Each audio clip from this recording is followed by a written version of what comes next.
number 10. Number 10 most intriguing, maybe the number 1 or 2 most important, Geno Smith.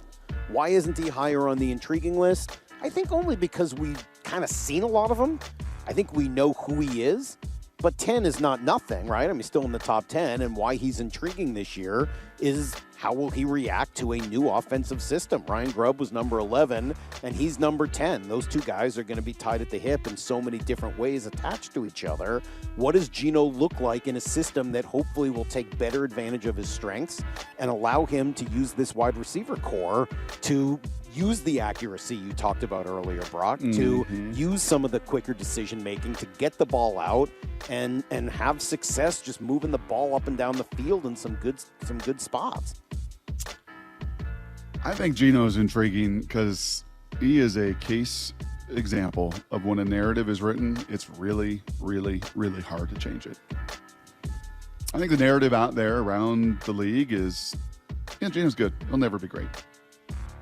Well, you just said it. Yeah, we've kind of seen Geno, right? We've seen what he is and kind of know what he is, and he's just an average guy. Is he really just an average guy these last 2 years here in Seattle? Well, no, I don't think so. But I don't know that anybody said he was an average guy. I think I would say he's been above average the last couple of years.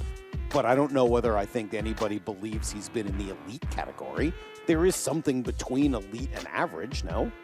Yeah, I mean, you had 92 QB rating last year, which was like 16th, 17th. The year before, Salk, 100.9 comeback player of the year.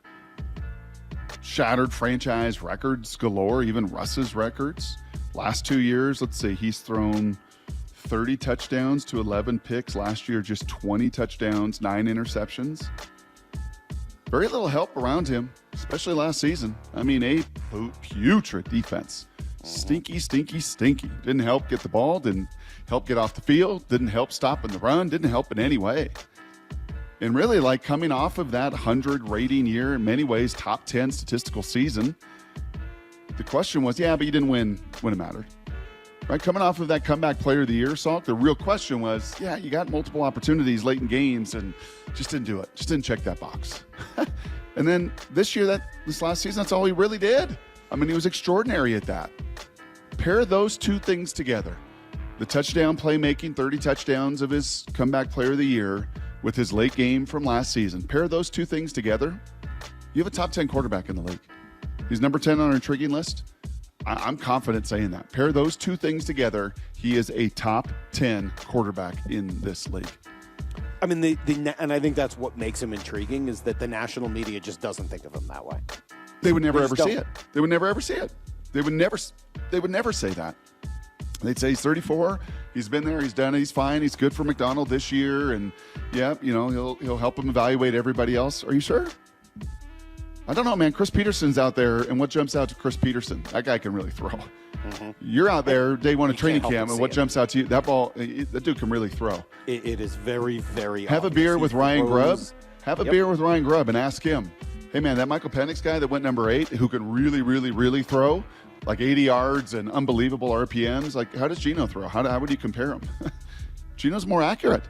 And Geno can really, really, really throw as well. Maybe not quite to Penix's like elite arm strength and distance, but 60 and in, really, really, really, really throw. And it's going to be fun to see this system paired with that skill set. I think he's got a chance. This may sound outrageous, and you could go ahead and make a headline of it. I think he's got a chance to be a top 10 quarterback in this league this season. And top 10 quarterbacks in this league make $55 million a year now, average. Well, he's making 28. Yeah, it's a pretty big difference. There's no doubt there. Yeah, that's one way to look at it. He may end up there. I think the other side of this has been how many quarterbacks in the league would you want ahead of him?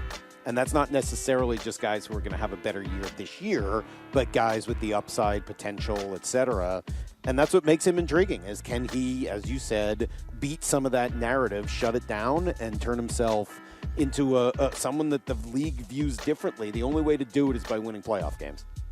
That's going to be really the only way to do it. Unless he's shattering records, he's going to have to win playoff games, and the team's going to have to be good enough around him in order for that to happen. That is number 10 on our most intriguing list, the quarterback, Geno Smith. Mm-mm-mm.